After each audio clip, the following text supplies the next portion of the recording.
Alhamdulillah kita hari ini mau merayakan kemenangan. Kemenangan dari apaan sih? Nah, kalau biasanya lebaran biasa itu kita katanya kemenangan dari 30 hari puasa. Kalau kali ini kayak kemenangan itu luar biasa. Siapa yang udah 2 tahun gak pulang kampung? Boleh angkat tangan, sama ya saya juga. Makanya ya kita itu bukan cuma menahan diri dari makan dan minum, tapi juga menahan diri dari silaturahim. Betul ya ibu-ibu ya? Masya Allah. Dan tahun ini alhamdulillah Allah berikan lagi kesempatan kepada kita semuanya untuk bisa merayakan kemenangan bahwa saat ini kita boleh silaturahim lagi. Boleh pulang kampung, dan ini adalah istimewa banget buat kita semuanya ya. Saya ucapkan selamat lebaran dan kita nyanyi bareng-bareng ya teman-teman ya. Udah nyala belum gitarnya? Sudah tiba hari kemenangan. Terima kasih. Setelah berpuasa di bulan Ramadan, mari kita saling bermaafan di hari yang indah, fitri dan bahagia. Sebulan lamanya kita menahan nafsu dan cobaan di bulan Ramadan. Selamat lebaran, selamat lebaran, raihlah kemenangan. Selamat lebaran, selamat hari lebaran. Mari kita saling memaafkan dosa-dosa yang telah terbuat. Terhapuslah sudah di hari lebaran.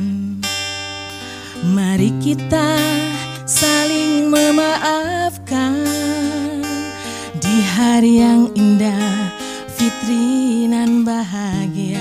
Yuk bareng-bareng yuk. Sebulan lamanya kita menahan nafsu dan godaan di bulan Ramadan. Wow, selamat lebaran, selamat lebaran, raihlah kemenangan.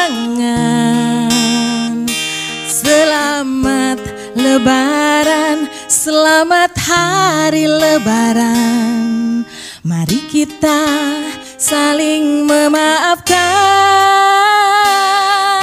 Mari kita saling memaafkan. Mari kita saling memaafkan. Boleh memaafkan satu meja ya, kanan kirinya ya, yang masih belum kenal udah maaf-maafan ya, belum bikin dosa ya, Masya Allah ya.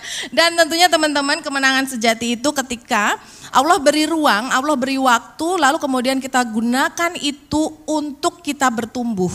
Senantiasa kita belajar agar waktu hari ini lebih baik dari hari kemarin, dan insya Allah besok-besok lebih baik dari hari ini.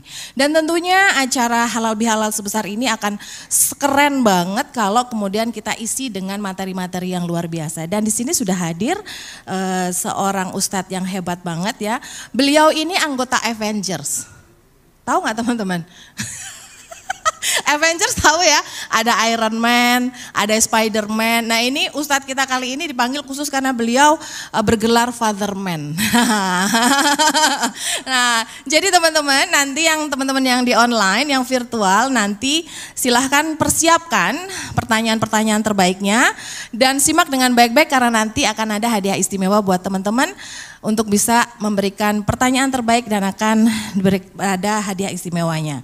Yuk biar cepat kita panggil aja ya, kita sambut kehadiran Bapak Ustadz Benri Jayesyurahman. Monggo Pak Ustadz, silakan.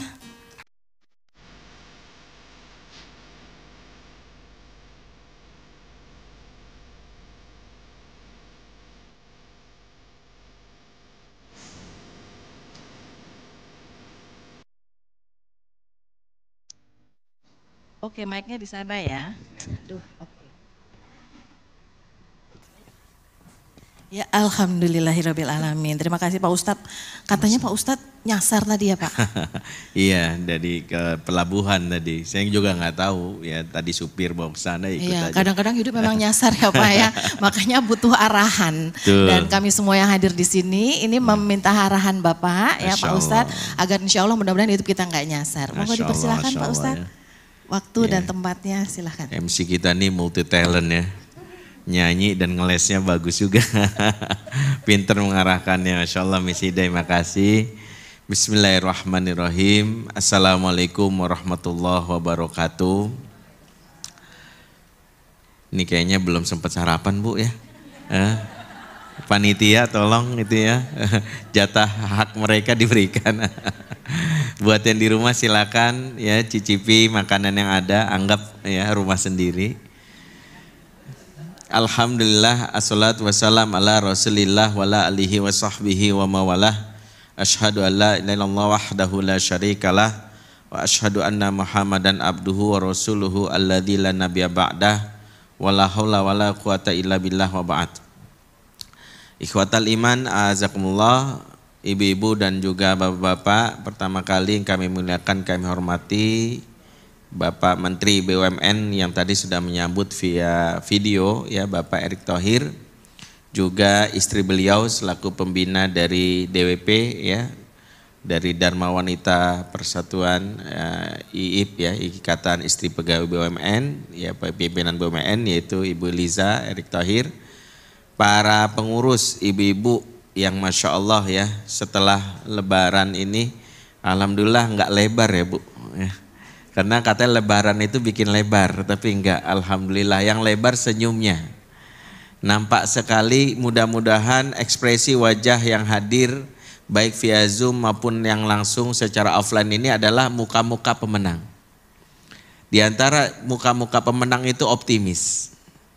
Muka-muka pemenang adalah nampak ciri orang-orang optimis ini, kata Rasulullah, ya jubuni al-fa'lu. Saya ini takjub sama orang-orang optimis. Siapa itu orang optimis? Yaitu al-fa'lu, yakni kalimatut thayyibah. Orang yang optimis cirinya ngomongnya baik. Yang keluar dari lisannya kalimat-kalimat yang baik. Sehingga salah satu buah dari kemenangan selama Ramadan itu, orang-orang itu akan keluar kata-kata yang baik. Tidak lagi bilang gini, dasar kamu anak nakal gitu. Tapi kita bilang, Masya Allah anak muda ini aktif sekali. Calon pemimpin nih kayaknya ya, nggak bisa diem nih, kayaknya banyak kerjanya kamu nih. Begitu juga ketika ngeliat suami misalnya yang kita lihat kok kayaknya kurang perhatian, bilang kamu tuh nggak pernah sayang sama aku. Tapi bilang, Masya Allah Mas, kamu itu pekerja keras. Ya, kamu bekerja keras sampai kamu sungguh-sungguh menjalankan amanah. Tapi jangan lupa, aku juga amanahmu lewat pernikahan. Jadi orang-orang yang melalui tarbiyah Ramadan, maka mereka adalah orang-orang yang sungguh menampakkan jiwa-jiwa pemenang. Makanya hari ini kalau ditanya bagaimana merayakan kemenangan, mulailah dengan merayakan dengan kalimat-kalimat yang positif. Dalam hidup ini yang membuat hidup itu susah kalau dimulai dengan kalimat negatif. Makanya maaf kata ya, inilah kenapa problem yang bermula dari sekedar lisan, tapi lisan ini bisa menunjukkan kualitas orang. Jadi kalau orang-orang yang disebut pemenang, maka lisannya adalah dibimbing untuk berkata-kata yang baik. Sebagaimana sabda Rasulullah SAW, man kana yu'minu billahi wal yaumil akhir falyakul khairan aw liyasmut. Siapa yang beriman kepada Allah dan hari akhir, berkata-kata yang baik, atau kalau nggak bisa mending diam.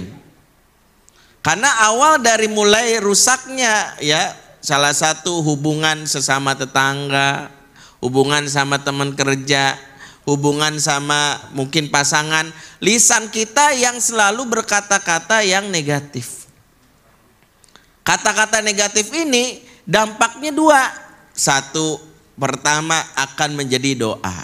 Hati-hati ibu-ibu, bagaimana lisan itu kata Allah akan berujung kepada sesuatu yang bisa jadi diijabah oleh Allah.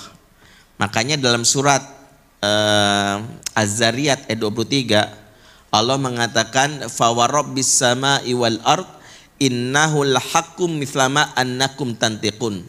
Demi Tuhan pemilik langit dan bumi, sesungguhnya hal itu benar-benar terjadi seperti apa yang kalian ucapkan. Jadi makanya di antara sifat yang harus kita miliki dalam situasi apapun, biasakan mengucap kata-kata yang baik. Karena itu akan bisa jadi berujung kepada diijabahnya apa yang kita ucapkan. Dasar anak bandel, itu anak akan terus-terusan bandel. Ya, dasar kamu anak durhaka, bisa jadi itu dijabah jadilah dia anak durhaka. Kalau begini mah kamu nggak bakal dapat jodoh kamu. Maka anak kita sampai dia dewasa nggak dapat jodohnya, pada cantik berpendidikan, lisan seorang ibu itu keramat. Makanya salah satu pelajaran penting di dalam Islam, bagaimana seorang ibu itu jangan main-main dalam urusan lisan. Ya pernah dengarlah kisah misalnya yang paling populer yang saya ceritakan bagi yang belum adalah kisah seorang ibu namanya Ummu Abdurrahman. Ini dia punya anak yang dia lagi mau ada acara sejenis kayak halal bihalal lah di rumahnya gitu. Tamu udah mau datang, dia masak di dapur banyak bu. Dia sendirian. Begitu tamu datang, ting tong, assalamualaikum, dia sambut waalaikumsalam. Anaknya Ummu Abdurrahman malah ke dapur ngeliat ibunya masak, wah banyak nih, dimakan semua. Wah enak nih bikinan Umi. Begitu Uminya udah nyambut tamu, udah kayak sebentar ya. Begitu ke dapur, astagfirullah, habis. Makanan yang siapin buat tamu habis bu. Ya Allah, ibu-ibu kalau kejadian yang kayak gini, apa sikap ibu? Go food ya, langsung go food. Itu masih mending, masih berpikir positif. Gak apa-apa, penting anakku kenyang, pesan layanan online. Bisa, ini enggak. Ada ibu sampai mencaci maki, beda dengan ibu ini, marah dia. Disebut ta'ala anta Abdurrahman, sini kamu Abdurrahman. Ukhruj anta ilal haram. Lalaka imamah masjidil haram. Keluar kamu ke Masjidil Haram. Ibu laknat kamu jadi imam Masjidil Haram. Dilaknat sama ibunya, kesel banget mama sama kamu, keluar kamu. Ibu laknat kamu jadi imam Masjidil Haram. Ternyata anak ini pun keluar dengan kemarahan ibunya, dia akhirnya nongkrong di masjid. Seperti apa yang ibunya bilang, ujung-ujungnya kena sama ulama, ngaji, mulazamah, sampai akhirnya dia menjadi apa yang disebut ibunya jadi imam Masjidil Haram. Beliaulah yang ibu-ibu sering dengar suaranya dengan suara merduin, nama Syekh Abdurrahman As-Sudais. Ya, Syekh Abdurrahman As-Sudais ini ketika datang ke Indonesia sekitar 4 atau 5 tahun lalu pernah mengatakan, saya jadi ulama ini adalah karena kemarahan emak saya. Karena kemarahan ibu saya. Ibu saya marah tapi yang diomongin yang baik-baik. Makanya bu, dari sekarang belajar. Buah Ramadan kemarin melatih kita berkata-kata yang baik. Di antaranya kalau marah udah disetting. Kesel banget mama kamu. Biarin aja kamu gini, kamu jadi presiden kamu gitu. Jadi menteri BUMN gantiin Pak Erick Thohir kamu gitu. Jadi jangan gini, kalau kayak gini percuma kamu sekolah tinggi-tinggi, jadi tukang ojek kamu gitu. Mendingan jadi pemilik Gojeknya sekalian. Jadi jangan keluar ke sesuatu yang nanti ibu menyesali. Makanya di antara ciri orang-orang beriman, buah dari ketakwaan, dan ketakwaan itu kan yang disebut sebagai pemenang sejati. Kan ayatnya sudah sering kita dengar. Innalil muttaqina mafaza. Sesungguhnya orang-orang bertakwa dialah the real champion. Jadi kalau kita pengen tahu, kita ini udah pemenang belum? Udah pemenang belum? Pemenang itu adalah bukan karena kita, maaf ya, uang kita banyak, harta kita banyak, tapi bukan. Pemenang adalah yang bertakwa. Dan orang bertakwa itu lisannya itu terjaga, optimis. Makanya di antara ciri orang beriman itu dan bertakwa adalah melihat sesuatu itu dari sudut pandang positif. Bahkan kalau mereka ditanya sesuatu, mereka selalu ngomongnya yang baik-baik. Karena tadi seperti firman Allah dan surat Az-Zariyat tadi, bisa jadi yang kita omongin itu kejadian. Ada kisah, ini menarik diceritakan dalam kitab Syiar A'lam An-Nubala. Penulisnya namanya Imam Az-Zahabi. Jadi kisah ada 4 orang, Bu. 4 orang anak kecil. Ini kisah ini sering saya sampaikan ke anak-anak SMA. Supaya mereka maaf belajar dari kisah ini. Yang pertama ada 4 anak, pertama namanya Abdullah bin Umar. Siapa namanya, Bu? Abdullah bin Umar. Ini ingat, ini ada kuis nggak sih? Ada kuis, nah catat nih nama nih, ingat. Yang kedua namanya Abdullah bin Zubair, ya Bu. Abdullah bin Zubair. Yang ketiga namanya Mus'ab bin Zubair. Yang keempat namanya Urwah bin Zubair. 4 anak kecil umur 10 tahun. Yang pertama namanya siapa?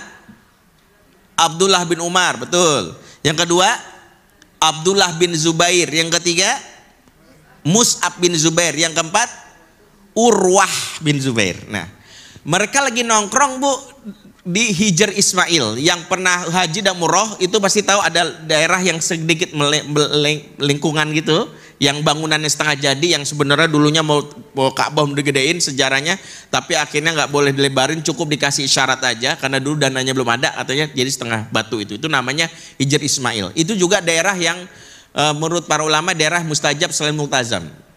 Mereka lagi nongkrong nih, Bu. Dulu kan Ka'bah nggak seramai kayak sekarang, nggak seramai sekarang. Ya orang bisa mondar-mandir bahkan duduk di situ.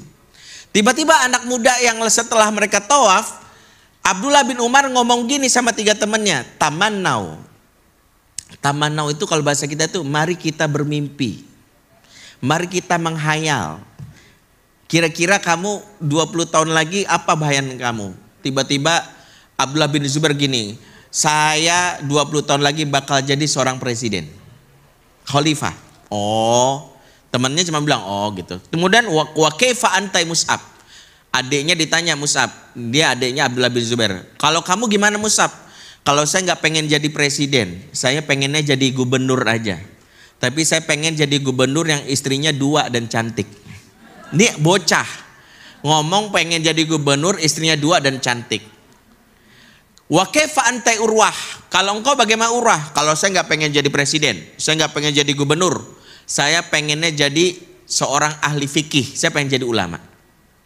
Wa kaifa antai ya Ibnu Umar? Kamu yang nanya pertama, gimana kamu? Ibnu Umar jawabnya gini, saya sih nggak pengen apa-apa, saya pengen dosa-dosa saya sebelum wafat diampuni oleh Allah Subhanahu Wa Taala semuanya. Kisah ini dicatat oleh Imam Az-Zahabi dalam kitab Syiar A'lam An-Nubala.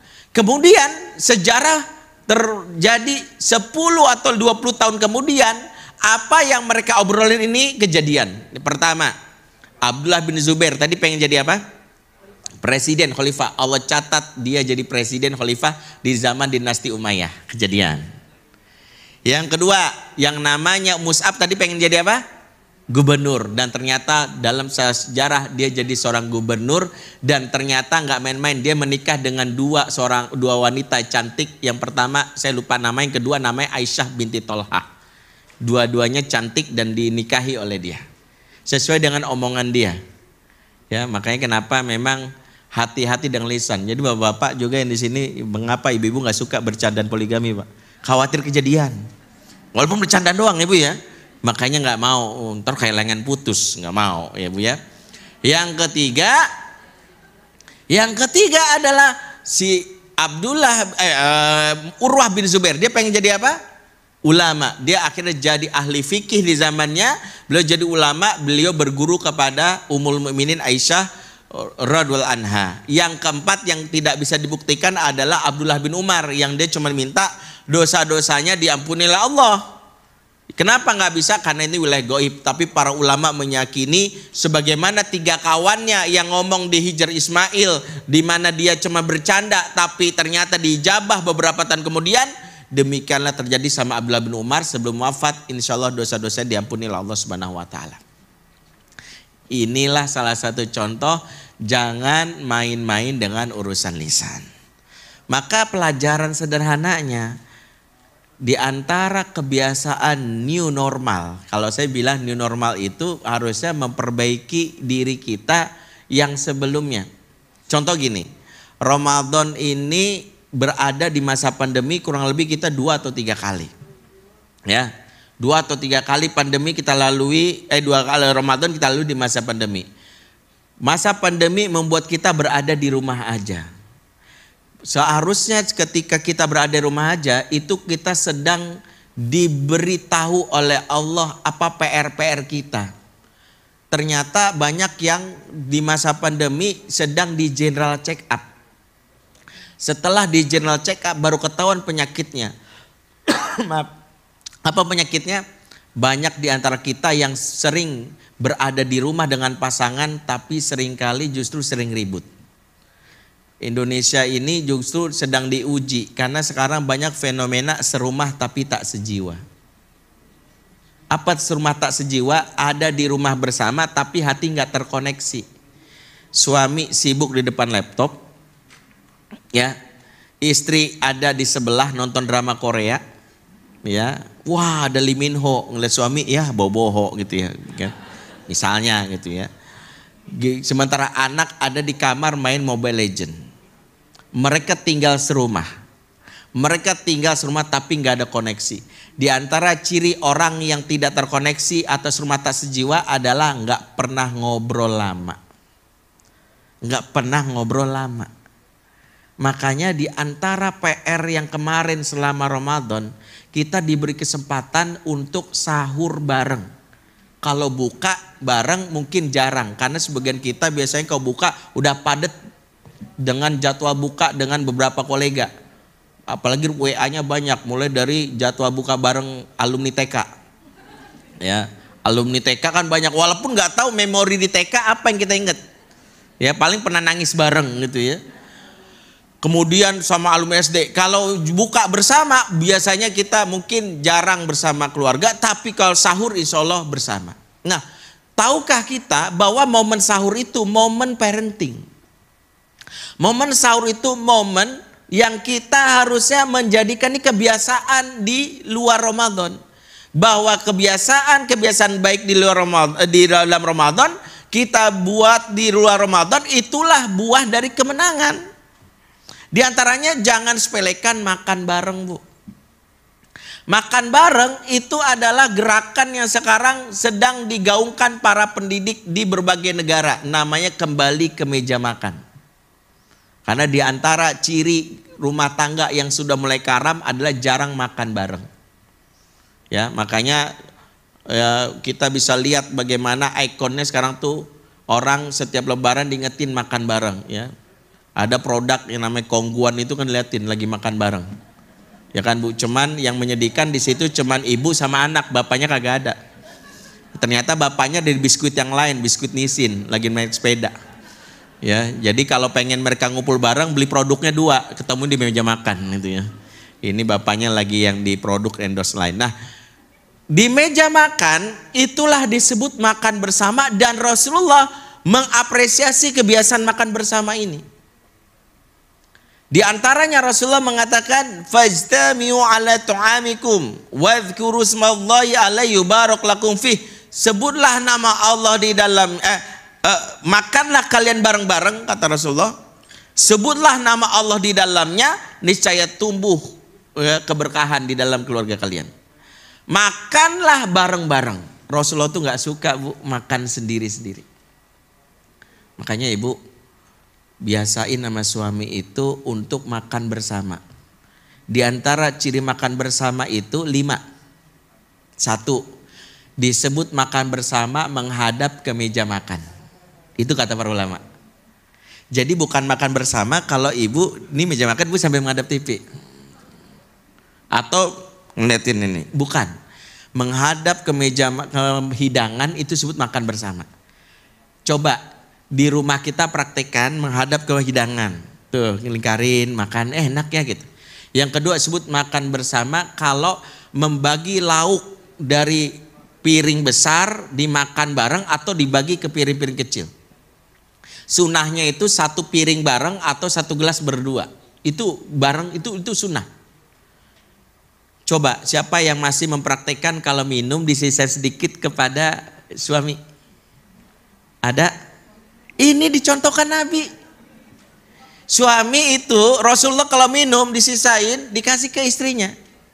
Sementara kalau istrinya lagi minum, sisakan untuk Aisyah. Bukan karena Rasulullah haus, atau sebagai orang bilang celamitan banget punya orang diambil.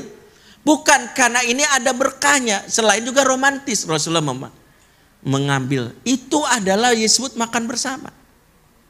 Jadi biasain. Jangan suami minum dikasih, alah bekas jigong dikasih ke gua. Jangan. Iya, ibu nggak tahu di balik jigongnya suami ada keberkahan. Tapi juga mohon maaf, para suami juga tahu diri, jangan mentang-mentang berkah minum dikumur-kumur, gitu kasih. Ya itu jijik juga, ya saya juga nggak mau gitu. Tapi minimal biasain, makan pun biasa bar. Atau yang dianjurkan para ulama, ciri ketiga makan bersama, biasakan saling mencicipi. Nih kalau makan bareng nih ya. Coba sayang, kamu makan apa? Ini aku cobain ayamnya ya, gitu. Terus istri kamu pakai apa? Oh aku ini pakai ikan, aku cobain ikannya. Dihabisin sama dia. Ya Allah, tega banget. Itu sebut makan bersama. Ibu yang menyuapi anak sambil nyobain dikit kerupuknya, itu disebut makan bersama. Ya. Yang keempat disebut makan bersama adalah no media, no gadget. Jangan sampai ada penghalang hubungan adanya media. Lagi makan bareng megang handphone. Kecuali lagi scan barcode yang menu sekarang, silahkan. Tapi ya Allah, saya itu kadang miris. Ini kan momen sakral. Nih coba yang kemarin sahurnya masih kayak gini, pantas kalau masih ribut terus. Padahal itu momen untuk mengakrabkan. Bikin rules di rumah. Bahwa di ruang makan no media, no gadget. Bawa buku nggak boleh. Tapi kan saya belajar. No, ini bukan, ini salah tempat. Belajar itu di perpustakaan. Di meja makan itu sesinya untuk mengakrabkan. Nanti bukunya singkirkan dulu. Termasuk handphone. Ya jangan sampai ada keluarga yang makan bareng tapi nggak terkoneksi. Saya pernah makan di sebuah resto sama keluarga saya dan kami punya rules kalau di meja makan handphone kami sita, taruh di tas, selesai. Mau nggak mau ngobrol. Di keluar depan seberang kami ada keluarga yang mungkin jumlahnya 12 orang, kakak beradik sama keponakannya. Kemudian mereka manggil pelayan, dicatat menunya. Setelah dicatat menunya, ya pelayan kembali ke belakang. Mereka malah mengeluarkan handphone masing-masing sibuk. Saya sama istri mau nggak mau komen, ya Allah kasihan banget ya. Udah diberi kesempatan di meja makan malah main handphone. Kata istri saya, jangan seuzon juga Bi. Bisa aja mereka lagi rapat di grup WA gitu. Oh iya bisa jadi. Mungkin punya grup WA khusus. Yang kelima disebut makan bersama itu adalah yatahadas ma'ahum. Yaitu mereka saling berbicara, ngobrol. Makanya di antara ciri rumah tangga bermasalah kalau jarang ngobrol. Karena ngobrol ini ciri keluarga surga. Siapa yang bercita-cita menjadikan rumah sebagai surga? Ibu mau? Baiti jannati, ciri rumah surga itu mencerminkan kebiasaan penduduk surga. Tahu kebiasaan penduduk surga? Allah jelaskan di minimal di 2 ayat. Satu di dalam surat Al-Hijr ayat 47. Ikhwanan ala sururim mutaqabilin. Mereka merasa akrab duduk di atas dipan-dipan sambil ngobrol. Penduduk surga, kalau ibu dan saya nanti insya Allah masuk surga ya, amin ya, bapak-bapak juga. Insya Allah kita punya kebiasaan nanti penduduk surga duduk di atas dipan-dipan ngobrol. Dalam surat As-Saffat 50 Allah berfirman, faqabala ba'dahum ala ba'di yatasaalun. Mereka penduduk surga suka duduk berhadap-hadapan dan ngobrol. Jadi penduduk surga itu suka duduk berhadap-hadapan dan ngobrol. Jadi kalau ditanya apa yang harus kita biasain, kebiasaan ngobrol. Anak-anak yang jarang ngobrol sama ibunya, ujung-ujungnya aduh, tahu-taunya ada yang kena narkoba, ada yang akhirnya jadi teroris, ada yang ujung-ujungnya ada yang hamil luar nikah. Kamu pacaran udah berapa lama? Udah 3 tahun. Ya Allah, mama kok nggak tahu? Karena jarang ngobrol. Suami jarang ngobrol, sama dia mencari pelampiasan yang lain. Apalagi ibu. Kalau wanita istri nggak ngobrol sama suami bahaya. Karena berdasarkan riset wanita yang sehat jiwanya minimal keluar 20.000 kata per hari. Maka ibu-ibu nih mau tahu sehat atau enggak, sehari 20.000 keluar enggak?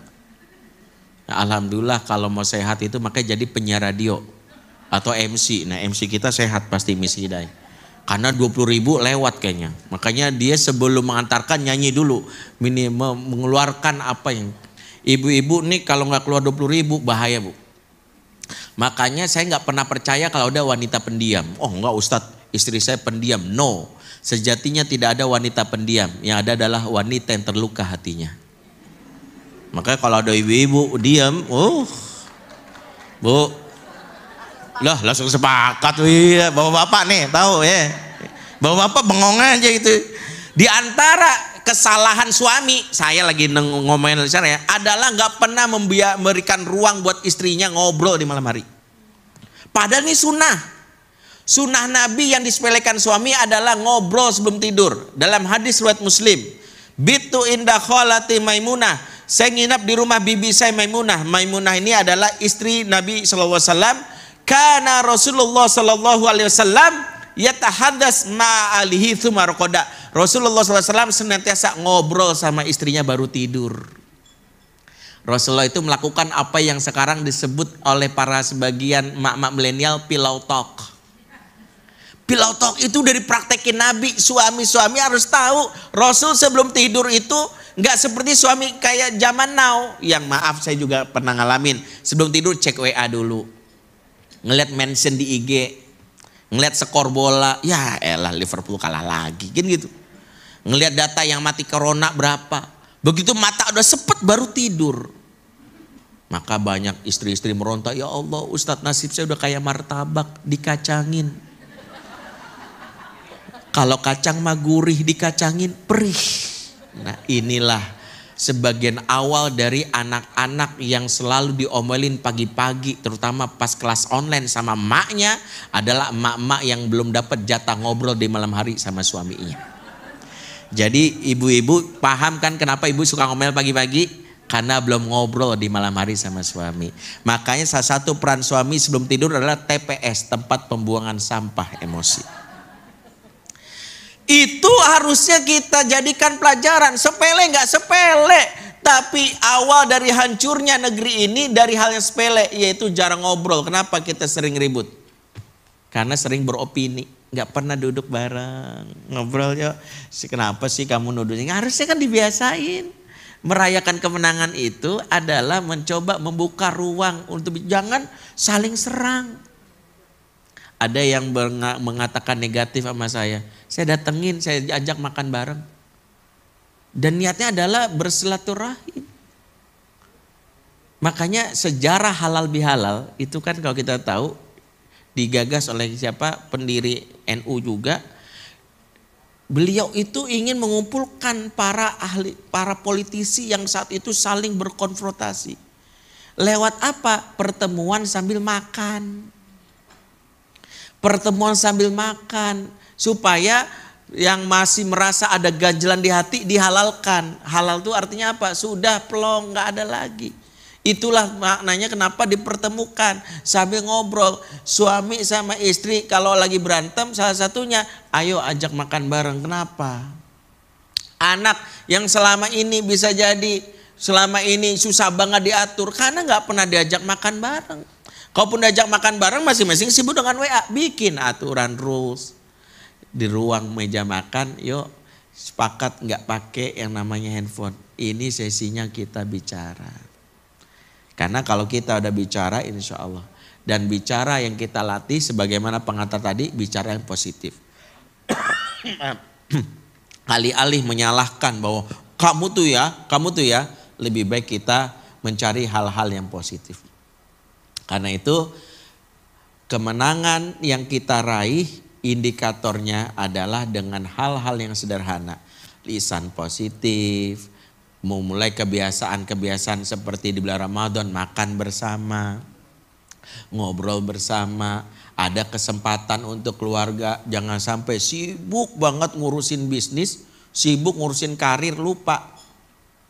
Yang namanya keluarga itu prioritas. Dan tanggung jawab yang tidak bisa disepelekan. Nah, kayaknya Silakan ini diminum. Sesi yang menunjukkan bahwa saya harus sudah selesai. Iya, betul. Tanda saya selesai ceramah adalah kalau udah batuk dan gatel ya. Berarti kita lanjutkan ke sesi berikutnya. Ya mungkin di sesi question and answer. Ya. Aku lukul azza fastaghfirullahaladzim. Wassalamualaikum warahmatullahi wabarakatuh. Waalaikumsalam warahmatullahi wabarakatuh. Masya Allah ya, ciri kemenangan itu bicara baik ya. Masya Allah ya, jadi memang kalau ibu-ibu ya kadang-kadang kita tuh suka lupa ya Bu ya. Itu kayaknya keceplosan gitu kan, nauzubillah min zalik, mudah-mudahan Allah berikan cahaya kepada kita. Hari ini kita mulai belajar menjadi ibu-ibu yang bicaranya tadi nyumpahin anaknya, nyumpahin masuk surga loh gitu ya. Dan kemudian menyumpahi yang baik-baik. Oke teman-teman yang di online boleh diberi kesempatan untuk memberikan pertanyaan karena nanti akan ada hadiah e-wallet loh. Jadi sayang banget kalau teman-teman gak bikin pertanyaan di chat box. Baik ibu-ibu yang saya hormati, silahkan untuk memberikan pertanyaan. Kalau misalnya masih ada yang belum paham nih, bicara baik itu seperti apa sih? Atau kemudian tadi bagaimana membuat aturan makan di rumah gitu ya, ngobrol. Apakah sudah betul atau belum? Monggo silahkan ibu-ibu yang hadir di studio ini boleh untuk memberikan pertanyaannya. Ada?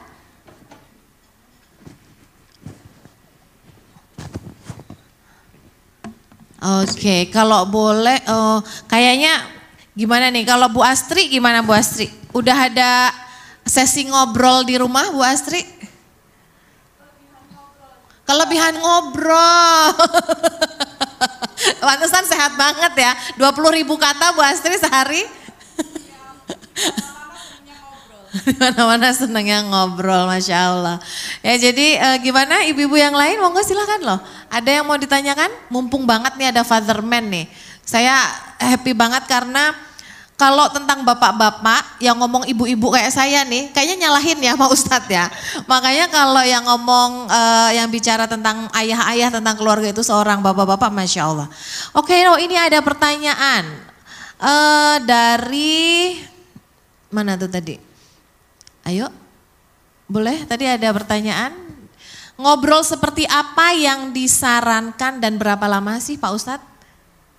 Ini dari Pak Gatot. Ya. Yang pertama adalah obrolan yang memang kita harus biasakan. Pertama, mulailah dengan obrolan yang ringan. Rasulullah itu kalau ingin menjalin koneksi, makanya kaidah para ulama gini, at-ta'lif qabla ta'rif, at-ta'rif qabla taklif.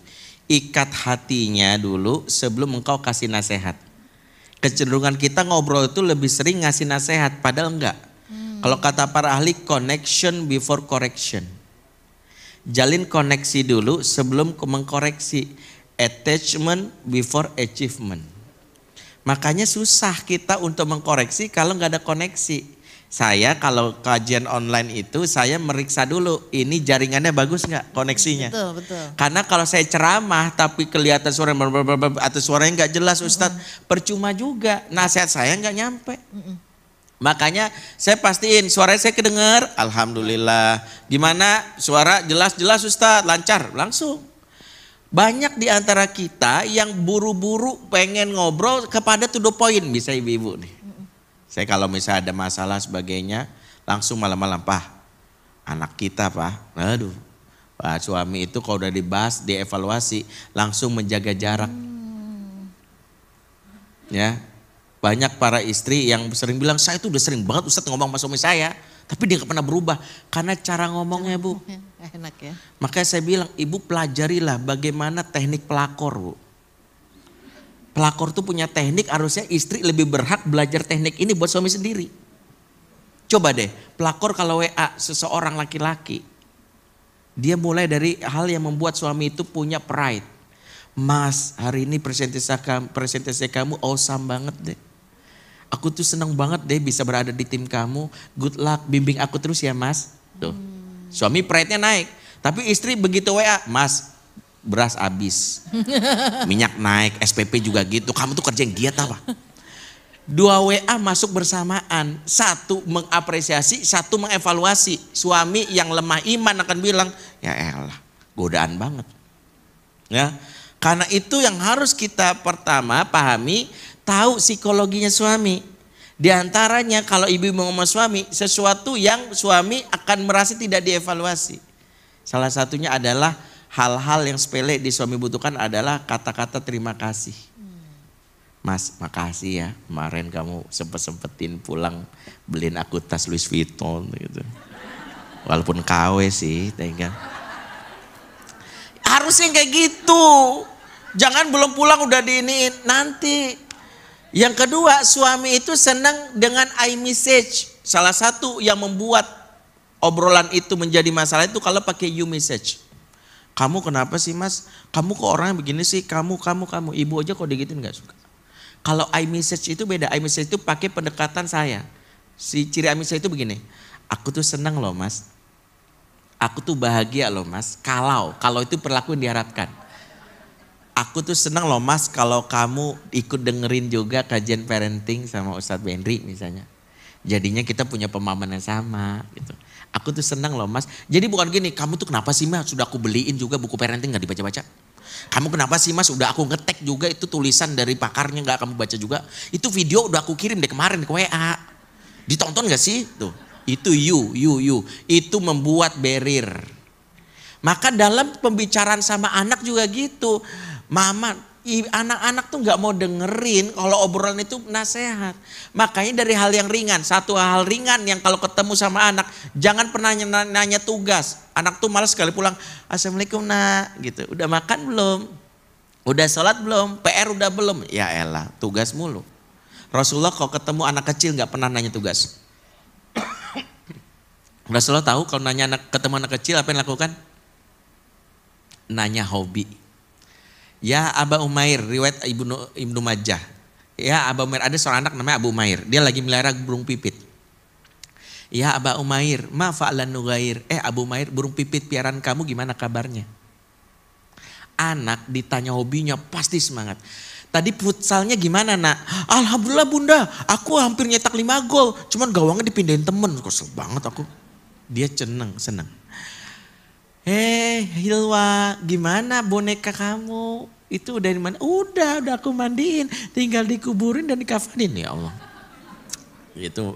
Intinya dia nanya sesuatu yang ibu-ibu aja kalau ditanya tugas pasti nggak suka. Tapi kalau tanya hobinya, Jeng, udah episode berapa itu nonton Lee Min Ho? Pasti suka. Ibu-ibu nonton Ikatan Cinta, pasti tanya senang banget. Ibu akan cerita, oh kemarin tuh sebel banget, kenapa sih si ini begini-begini. Itu karena hobi ditanya. Maka Rasulullah kalau ingin menjalin koneksi yang ringan. Makanya kalau ngobrol di meja makan yang ringan-ringan. Yang ringan-ringan dulu. Jangan langsung yang berat, ngobrol di meja makan pertanyaan menurut kamu inflasi ekonomi berapa persen di negeri ini. Ya Allah Pak. Perasaan Ibu Sri Mulyani di ruang meja makannya gak gini-gini amat. Ibu nanya inflasi gitu ya. Dia ngerasa ya Allah gue kayak tinggal di Korea Utara ya. Ngelihat mama kayak Kim Jong Un lagi nyamar gitu. Jadi jangan sampai mulai tegang banget hidup gitu ya. Ciri dari sebuah rumah itu suasana surga selain ngobrol adalah adanya senyum dan tawa. Karena ciri penduduk surga dalam Quran, wujuhu yawma idzim musfirah dahikatum mustabsyirah. Wajah mereka di hari itu berseri-seri, tertawa, happy, bergembira ria. Makanya kalau kita pengen bangun rumah surga, cek di rumah kita itu ada nggak senyum dan tawa. Bagi anak senyum dan tawa udah kayak NKRI, harga mati. Kita nggak bisa bikin dia senyum dan tawa seharian di rumah, dia cari ke gadget. Dia cari nongkrong di mall, dia cari nongkrong di kafe. Saya dulu konselor anak dan remaja, saya nongkrong setahun di 7-Eleven di Pancoran. Saya dulu gue sepeda ke Roti Bakar di Blok M sampai jam 5 pagi. Saya berkawan dengan beberapa anggota klub sepeda fiksi, dulu lagi ngetren. Klubnya namanya Fiksi. Saya nemuin anak-anak yang nongkrong di kafe, di mall itu yang kafenya maaf kopinya nggak mungkin gak saya enak kopi di rumahnya. Kafenya kecil, sumpek. Tapi kok dia lebih betah di situ, nggak mau pulang. Padahal mereka anak-anak orang berada yang rumahnya besar-besar. Jawabannya, malas gue di rumah, nggak bisa senyum, nggak bisa ketawa. Karena kalau di rumah diberondong pertanyaan sama orang tua yang membuat dia merasa jadi hakim dan terdakwa. Ini nggak enak. Ya kurang lebih seperti itu. Ya, Masya Allah. Saya seneng deh kalau Pak Ustadz jawabnya kayak gitu. Itu bahasa iMessage ya? Iya. Ya, Pak Ustadz hobinya apa? Harusnya jeneng itu Ustadz gimana? Ustadz gimana? Hobinya tebak saya harusnya. Oh iya. Pak Ustadz gimana tuh tadi dengan fiksi-fiksinya tadi gitu. Ya. Tuh ngerti. Langsung Miss Hida praktek sudah ya? mencontohkan. Ya, alhamdulillah. Gimana Ustadz dan sepedanya? Misalnya saya kan lagi senang lari nih. Bukan lari dari kenyataan, bukan. Saya setiap Senin, Rabu, Jumat tuh saya biasanya di GBK. Lari ada coachnya juga.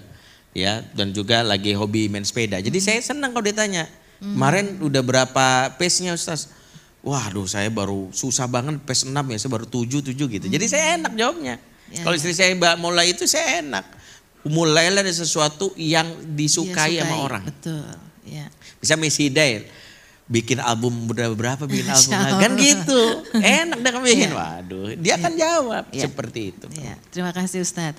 Itu tadi pertanyaan dari Bu Cici Gatot dari DWP Kementerian BUMN. Dan selanjutnya ini pertanyaan dari Bu Nunu Joko Mulyono, PLN IP BUMN. Pak Ustadz, doa untuk menjadi anak soleh-solehah di zaman milenial serba online semua begini seperti apa sih?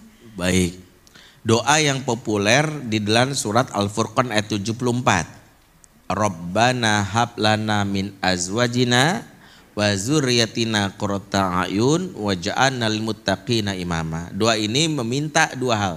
Satu, meminta pasangan kita dulu. Makanya doa ini menggabungkan pasangan dulu, azwaj. Setelah itu baru keturunan. Apa yang diminta? Pertama qurrata a'yun. Apa sih qurrah? Qurrah itu Bu, air mata yang dingin. Air mata itu keluar ada dua. Yang pertama yang dingin disebut qurrah. Yang kedua air mata yang hangat. Bedanya apa? Kalau ibu melihat sesuatu dan ibu speechless saking bahagianya, itu qurrata ayun. Ya Allah, gak nyangka banget. Gak nyangka banget kok bisa gitu. Itu namanya qurrah. Kayak pernah gak yang pertama kali umroh atau haji memandang Ka'bah? Saya itu memandang Ka'bah gini, nangis. Pertama kali itu tahun 2007. Itu namanya qurrata ayun. Beda kalau air matanya panas, tuh tanda menahan marah. Kita pengen anak kita tuh yang keluar air mata dingin. Misalnya kita lihat, ya Allah, habis subuh langsung ngebaca Quran, air mata kita berderai nangis. Ya Allah, pada dulu emaknya habis subuh biasanya langsung ngecek WA gitu ya, dia enggak. Itu membuat kita, itulah yang kita minta. Itu dalam surat Al-Furqan 74. Atau doanya bisa diminta doa seperti doanya Nabi Zakaria. Rabbi habli min ladunka zuriatan taibah. Ya Allah, kami minta dari sisimu keturunan yang baik. Ya. Atau kita juga minta doa dalam surah Ibrahim ayat 40. Rabbi ja'alni muqimas sholati wa min zuriyati. Jadi banyak doa-doanya, tapi satu doa saja yang bisa ibu minta dalam surat Al-Furqan ayat 74. Ya, surat ke-25 ya kalau tidak salah. Ya silakan. Masya Allah. Setelah didoain dicontohin ya Ustadz ya. Apa? Dicontohin juga ya betul, orang tuanya ya. Betul. Karena kan kalau anak cuma didoain doang, ibunya juga nggak nyontohin, ngeri juga ya. Betul. Maksudnya anaknya jadi soleh, ibunya jadi nggak soleh malahan ya kan. Betul. Ya, Masya Allah. Ini pertanyaan terakhir nih Ustadz dari Ibu Nelly Kurniadi, Holding Farmasi IIP BUMN. Assalamualaikum Waalaikumsalam. Izin bertanya, kalau kita berbohong demi kebaikan itu dosa nggak sih Ustadz? Definisi berbohong demi kebaikan itu apa? Hanya 3 yang dibolehkan oleh para ulama. Pertama, berbohong dalam situasi yang disebut perang. Ya, bahwa itu siasah. Berapa jumlah pasukan kamu? Dia terus jujur, ya cuman ada 100 sih, kita juga senjatanya cuma 20, habis. Oh kita banyak kita, kamu gak akan bisa menang sama kita. Itu boleh, karena perang. Yang kedua, bohong untuk mendamaikan, ya menjaga keselamatan, mendamaikan. Misalnya mendamaikan, misalnya ibu ingin mendamaikan antara teman sama teman. Dapat salam dari bu ini, kayaknya dia kangen banget sama kamu. Padahal sih sebenarnya dia enggak. Dia belum sebut kebaikan kamu loh. Kita ingin mendamaikan. Ya, termasuk juga berbohong yang bolehkan ini menyelamatkan nyawa orang, nggak boleh. Suami kita mau ada perampok atau orang mau mukul kita, mana suami kamu? Kita bilang ada tuh lagi ngumpet di bawah, cari aja. Mungkin tuh perasaan terpendam ya, habisin sekalian Pak gitu ya. Ini ada linggis nganggul kayak gitu. Jangan gitu bilang nggak ada, nggak tahu, itu boleh. Termasuk berbohong antara suami dan istri. Tentu yang dibolehkan adalah berbohong yang membuat hal-hal yang dianggap kurang itu kita anggap biasa. Bahkan kita anggap baik. Misalnya, gimana penampilan aku, kata suami. Keren. Padahal mati, ya Allah mau muntah gitu. Itu boleh menyenangkan hati pasangan. Atau minimal kita kalaupun menyampaikan pakai bahasa yang baik. Berbohong karena dia tahu nih orangnya sensian Ustadz. Kalau saya kritik sedikit dia langsung merasa kamu tuh gak pernah muji aku. Makanya ya udahlah saya puji aja. Itu boleh yang kayak gitu. Tapi gak boleh berbohong menyembunyikan yang namanya isi handphone, WA gitu ya. Kemudian dia suami ngecek gak boleh atau suami istri ngecek. Waduh ngeri. Karena ingat selingkuh bermula dari handphone yang diprotek dan pesan yang dihapus. Makanya saya termasuk yang tidak menyetujui ada orang yang memprotek dari istrinya. Kalau ada orang yang handphonenya tidak ketahui kemungkinan 3 yang memprotek handphonenya. 1, dia anggota intelijen. Ya wajar ya. Yang kedua dia memang punya istri lain. Dan kalau udah punya istri lain memang nggak dalam Islam boleh dia harus menutup aib istrinya yang kedua dari istri pertama. Maka dia bilang nggak boleh. Yang ketiga dia nggak punya istri lain katanya, dia bukan anggota intelijen tapi nutup kemungkinan punya yang lain. Ngeri. Maka itulah kenapa mudah-mudahan tidak ada ya dusta di antara kita. Ya. Masya Allah. Termasuk juga kalau misalnya gini ya, kalau ayahnya marah terus ayah sama anak marah nih Pak Ustadz. Ibu kan biasanya bingung tuh Pak Ustadz di tengah-tengah kan. Terus kita bohong nih, sebenarnya ayah tuh sayang banget gitu. Dan itu memang boleh dan memang sejatinya setiap ayah tidak ada yang tidak sayang. Hanya dia ditutupi saat itu oleh setan hawa nafsunya.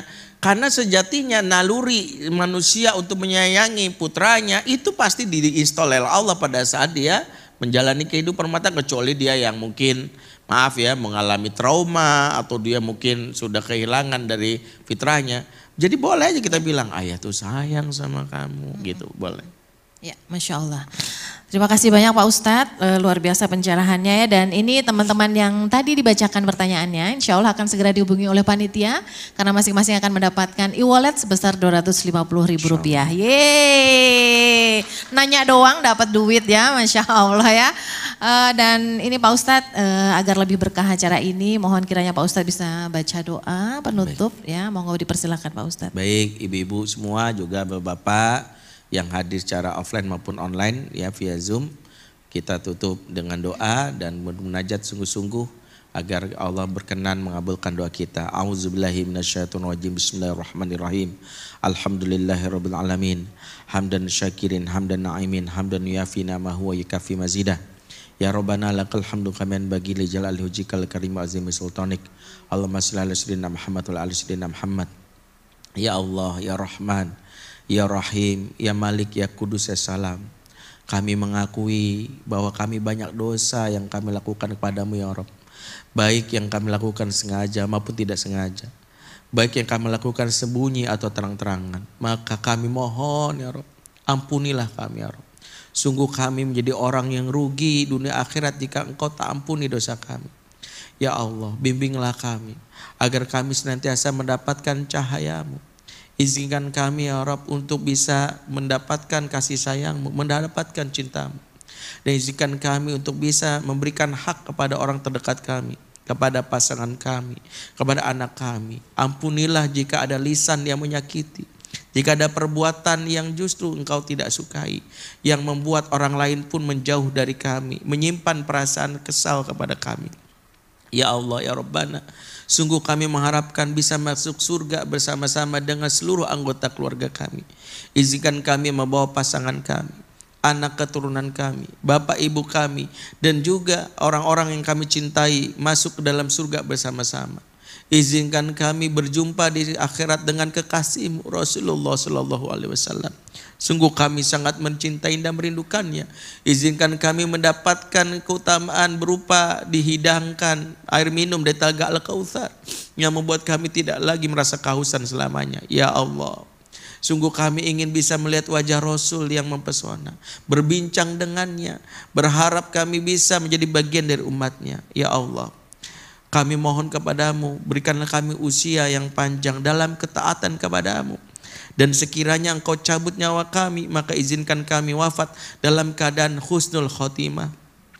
Mampukanlah lisan ini ya Rob saat ajal datang menjemput mengucapkan kalimat tauhid la ilaha illallah. Mampukanlah ya Rob agar kami membiasakan lisan ini mengucapkan kalimat-kalimat yang Kau ridhai. Jangan Engkau cabut nyawa kami ya Rob saat kami sedang berbuat dosa dan maksiat. Jangan Kau cabut nyawa kami ya Rob saat kami melakukan dosa dan pelanggaran. Jangan Kau cabut nyawa kami sebelum amanah kami tunaikan. Jangan Kau nyabut nyawa kami sebelum utang-utang kami lunasi. Sungguh kami ingin diberi kesempatan bertaubat. Mohon ampun agar kami mendatangi-Mu dalam keadaan bersih sebersih-bersihnya. Dan kami tidak masuk dalam neraka-Mu walaupun sedetik. Ya Allah. Dekatkan kami kepada orang-orang soleh. Dekatkan kami kepada orang-orang yang baik. Agar kami merasakan aura kebaikan dan mengikuti jejak kebaikan mereka. Jauhkanlah kami dari orang-orang yang menjauhkan kami dari ridho-Mu. Jauhkanlah kami dari orang-orang yang justru mencampakkan kami dari surga. Justru kami berharap ya Rabb agar Engkau bimbing kami, langkah kaki kami ke dalam jalan yang Kau ridhoi. Rabbana atina min ladunka rahmah wa hayyi lana min amrina rasyada. Rabbana hab lana min azwajina wa dzurriyyatina qurrata a'yun waj'alna lil muttaqina imama. Rabbana fil lana wa li walidina warhamhum kama rabbawna shighara. Rabbana atina fid dunya hasanah wa fil akhirati hasanah wa qina azabannar. Subhana rabbika rabbil izzati amma yasifun wa salamun alal mursalin walhamdulillahi rabbil alamin. Afa minkum subhanakallahumma bihamdik asyhadu an la ilaha illa anta astaghfiruka wa atubu ilaik. Wassalamualaikum warahmatullahi wabarakatuh. Waalaikumsalam warahmatullahi wabarakatuh. Alhamdulillahirabbil alamin. Terima kasih banyak Pak Ustadz. Kita doakan mudah-mudahan Pak Ustadz dipanjangkan umurnya, diberkahi kehidupannya sehingga terus bisa mengingatkan kita dan berbagi ilmu-ilmu yang seru banget ya, karena penjelasan Pak Ustadz tuh langsung banget ya, real banget gitu, dekat dengan kehidupan kita. Terima kasih Pak Ustadz, sampai jumpa lagi insya Allah di lain kesempatan dan dipersilakan Pak Ustadz untuk melanjutkan aktivitas. Terima kasih.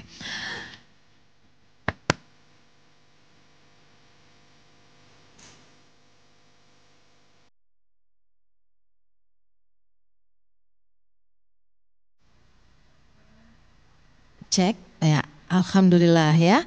Teman-teman, hidup adalah perjalanan dan orang yang beruntung adalah orang yang berjalan setiap masanya lebih baik dari hari ke harinya. Setelah kita mendengarkan materi ini, Masya Allah, apakah ada perubahan di hidup kita? Insya Allah itu karena ikhtiar dan doa yang terus menerus, dan pasti itu semua karena kuasa Allah Subhanahu wa Ta'ala.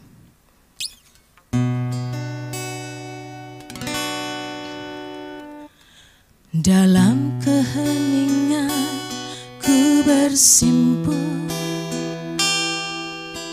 ku buka lembaran kitabmu, ku temukan damai membaca sabdamu. Tuhan ku memohon, Tuhan ku memohon, pancarkan cahaya di hidupku. Tuhan, ku percaya Engkau pasti telah merencanakan yang terbaik untuk diriku, agar ku tak jatuh dan selalu ada di jalanmu. Tak perlu kulihat tanpa ku mendengar, dapat ku rasakan, selalu ku rasakan betapa besarnya kuasa-Mu, Tuhan. Ku percaya Engkau pasti telah merencanakan yang terbaik untuk diriku, agar ku tak jatuh dan selalu ada di jalanmu. Rayakan kemenangan, sambut new normal dengan doa dan ikhtiar optimal. Assalamualaikum warahmatullahi wabarakatuh.